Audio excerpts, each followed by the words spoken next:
Okay, so we're broadcasting. Okay. It's about a 10-second lag.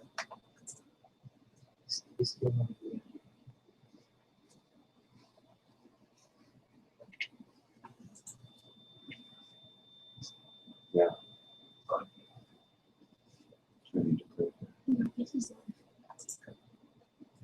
It's not sure.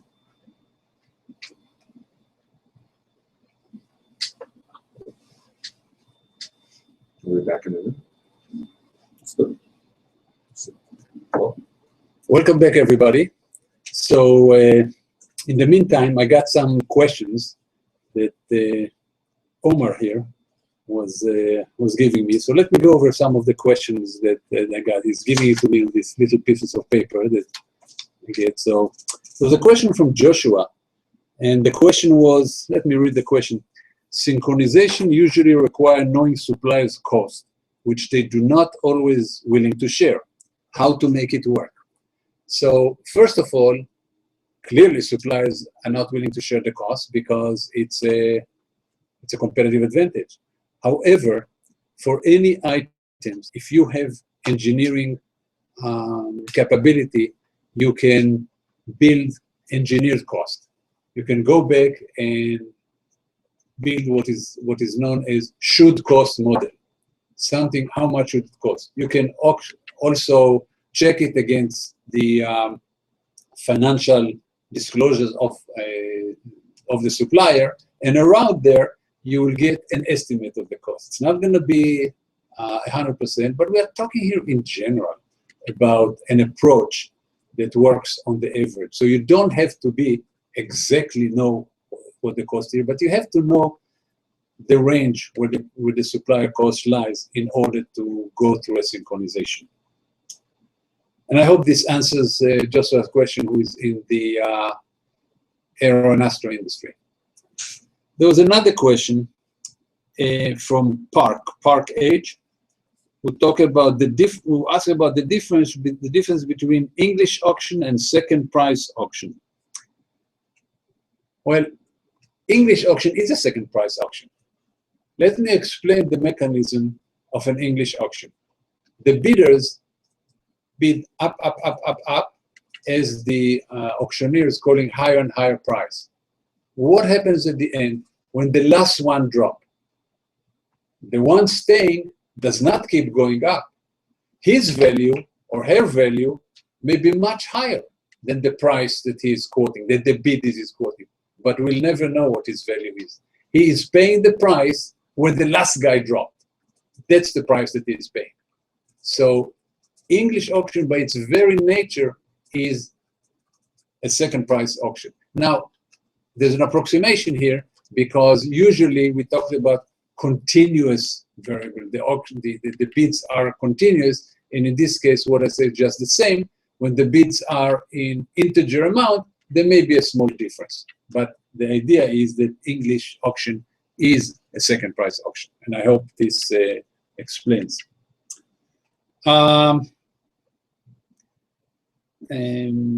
Okay, an interesting question. Alexei P. asks, in the case of a revenue sharing contract, what are ways for supplier to know the actual revenue that the retailer get? The retailer could play tricks with their file data and just cheat. Yes, that's a common question. Let me tell you, first of all, you don't do it with suppliers that you don't, with retailers that you don't trust. But let me tell you about a case study. It actually happened. The case study that I mentioned in the lecture was when the dealing between a studio and a retailer of videos. And in this case, we know exactly what happened because the case went to court.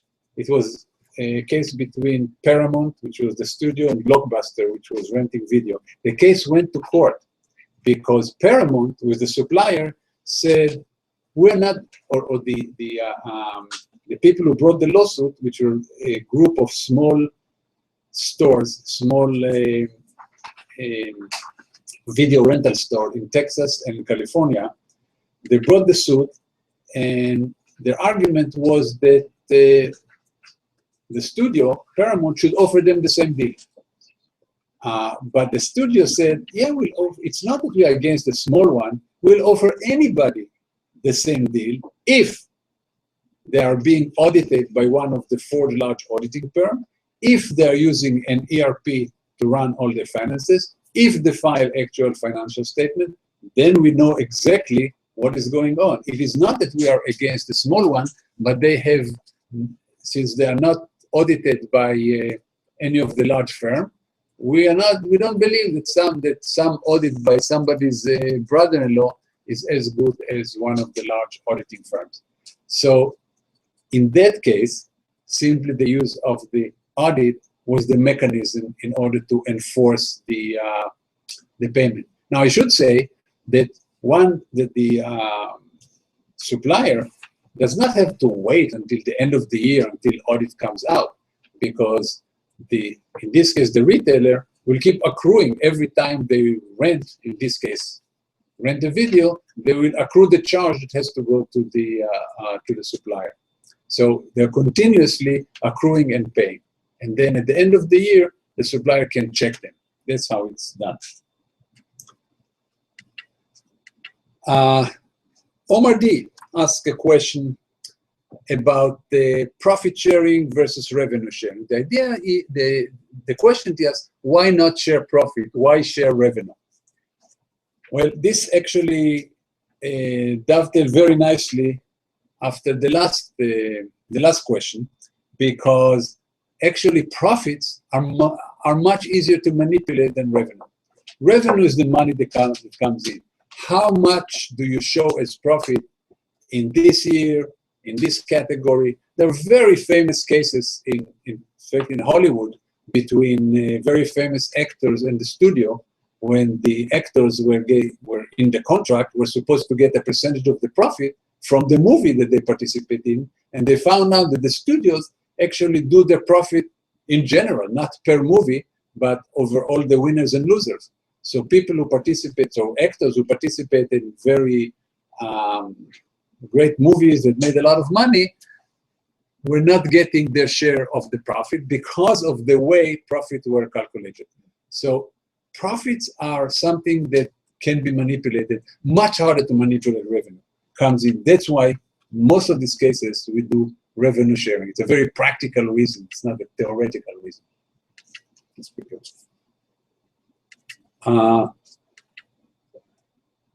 How does a company switch supplier while maintaining the same customer experience? How much would the end user be involved? How does a company switch supplier? Not willy-nilly. That's the answer. It's a technical term, not willy-nilly. Chris is here sitting next to me, who keeps the mood light.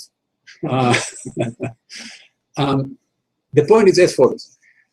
Remember that when we talked about the auction optimization, we said that one of the constraints is that I want a certain percentage, usually very high. I want, let's say, 2/3 or 3/4 of the winning bidders to be those bidders that I dealt with last time, because I don't want to switch everything. There's a lot of little issues that bidders, by performing the service, get to know. In transportation, for example, they get to know a particular plant, you have to come in the back door, not the front door, and they said it's open 7 to 10, but really nobody shows up before 8.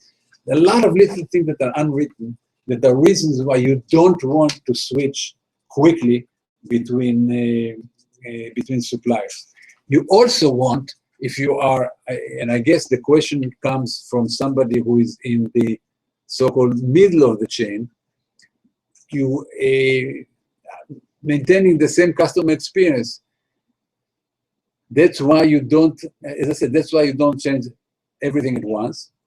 In some cases, you do involve the customer, especially if you are in a B2B company and the customer is large. The customer will have a say, in many cases, will have even a veto power on the choice of supplier. This is becoming more and more so because of corporate social responsibility concern. People are, OEM, especially brand owners, are very worried about choosing a tier 2 supplier that may get them into trouble. Because in most cases, if some deep tier suppliers in some Asian countries start using, polluting the local river or using child labor, the company that will be attacked will be the brand owner, because the deep tier supplier is usually not susceptible to pressure, but the brand owner is susceptible to consumer pressure. They'll be attacked, they'll suffer the consequences. So that's why they will take pains to make sure that they know who their tier 1 supplier is hiring as tier 2 supplier, and they'll try to get as deep as possible into the supply chain. Lots of other questions. How to procure contract from new suppliers with no history? This is Afalabi. He asked about a cement manufacturer. So the whole idea of coming in and you don't have any history to these new providers, what can you do? You don't know them before. So no one's an incumbent. No one is an incumbent, and you have a whole set of new suppliers for whom you don't have any history. So first of all, you do a lot of due diligence. You look at the supplier, you ask for references from the supplier. The contract may be a lot tougher. Some of the other questions that came before asked me about, mentioned a lot of constraints in the contract. For first-time contracts are usually a lot more detailed and have a lot more constraints and a lot more items than a contract with supplier that you know and trust. Because think about it, the whole idea of contract has to do with trust. I'm actually at about 27 or 28 years ago, I was sitting, and I was not part of it, but I was just there when a law firm that I knew very well negotiated a contract between Ericsson and the Bank of Sweden. And the contract was several $1 billion and was one page, because it was very clear that the Bank of Sweden is not going to do anything to hurt Ericsson, and Ericsson is not going to do anything to hurt the Bank of Sweden. So in this case, when there's trust between the party, the contract can be a lot simpler, and you don't need a lot of due diligence. People know each other. That's, of course, I understand now. I understand the question about new supply when you have no history. So there's a lot more work, a lot more due diligence, a lot more detailed contract.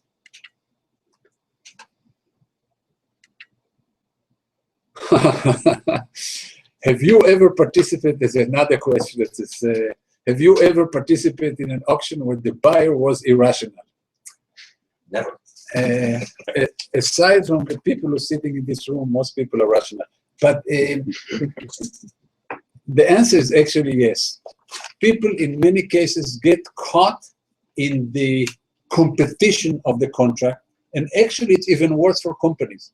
When companies are bidding on acquisition of other companies, they sometimes go higher and higher because it is a mark against the company that they have a failed bid. And the board may have problems, the CEO may have problems, so companies don't like to have bids. About, I don't remember, 25 years ago, I was involved on the side when a large railroad in the United States was bidding for a large trucking company, and this is the first trucking company that they bought, so they did a lot of due diligence to the large trucking company, and they got a value, what it will be worth for them. And then they got into the bidding process with other railroad and other big trucking company who wanted to buy that company. They ended up paying about 30% more than their best estimate of the value. Because once they got into the bidding, it's just the competition, the fear of having a failed bid on their books, and the world will know it's a failed bid. They ended up bidding a lot higher, winning it, and having problems with actually selling it several years later. So yes, it happens. It happens because of, in some sense, irrationality. You bid above your value, which means that if you get it, you lose. But people tend to rationalize it and convince themselves that this is the right thing because it is what it is. It is irrational in many cases, but So is that like a known winner's curse? Because they knew they were over their value, but they still went anyway. So like winner's curse is when you don't know, you realize it after the fact, but they went in with eyes open. It's a very good question. It's a known winner case. I didn't think about it in this term. The funny thing is, if you ask them, it was not, because what happened in the process, they kept adjusting their value basically. They kept saying that really the value is not what the expert, and they had months of due diligence, not what the expert came up with, but really the market is going to respond better, this is going to be better, that is going to be better. So they convinced themselves to go higher and higher. But the difference between the expert estimate and what they bid was about 30% higher at the end. But as I said, when they went in, you would have asked them, and no, they found justification for this as going along. Okay. So here's a question. How common are optimization-based auctions in practice? Actually, optimization-based auctions do take place in practice. All the time. As Chris will say, all the time. There are now several companies who are specialized software companies and bidding companies who just conduct bids like this for other companies because it involves relatively sophisticated optimization. It's not always that the companies buy the software. So in many cases, they'll use a supplier to simply run the auction, but it's very common, it's done all the time, including, by the way, combinatorial auctions. Combinatorial auctions are done in transportation, are done for packaging, are done for automotive parts, because think about it. If you can have the supplier supply both the radio and the navigation system, for example, supply things that if they give you both of them, their cost is lower, then you want to give them the opportunity to be this way and to create the packages that are the underlying concept in combinatorial bids. So absolutely, it happens all the time. It's very common. I should add one caveat.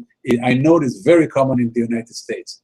I have no experience with auctions like this or with procurement like this other places around the world. We work with a lot of large brewers, and they run thousands of auctions a year, and they're global. So they do for ingredients, commodities, and all that. Yeah, so it's widely used. Okay, question from Angeline about second price strategy, second price auctions. How practical are second price auctions when firms are looking to improve their gross margins, regardless of whether it's a reverse auction or forward auction? So just kind of the practicality of the second price auctions. Okay. The concept of second price is confusing a little bit, because at the end, you are choosing the person who gave you the best price, and at that point, the second highest price drops. Or let's talk about procurement. You choose the supplier that gave you the lowest price. You actually don't know if the supplier was willing to go lower. The supplier stopped when everybody else dropped. That's the essence of second price. It's not that you choose, that you get a whole list of price and you choose the second one rather than choose the best one. You choose the best one. But it actually, because of the process, you are actually choosing the second price. That's the point. It's not that you have a list of price and instead of choosing the best, you choose the second best. No, no, no, no. Somebody is bidding, you choose, if you want, for example, the lowest price. So you have an English process going down in procurement. So instead of going up, it's going down, down, down. And at the end, there's only one bidder standing. The second highest bidder, the second lowest bidder in this case, dropped out. Do you think that the bidder who left standing will keep going down? They will not. They will stop when they reach the second lowest. The auction stops. That's the essence of. Yeah, but yes, what happens, that requires multiple rounds.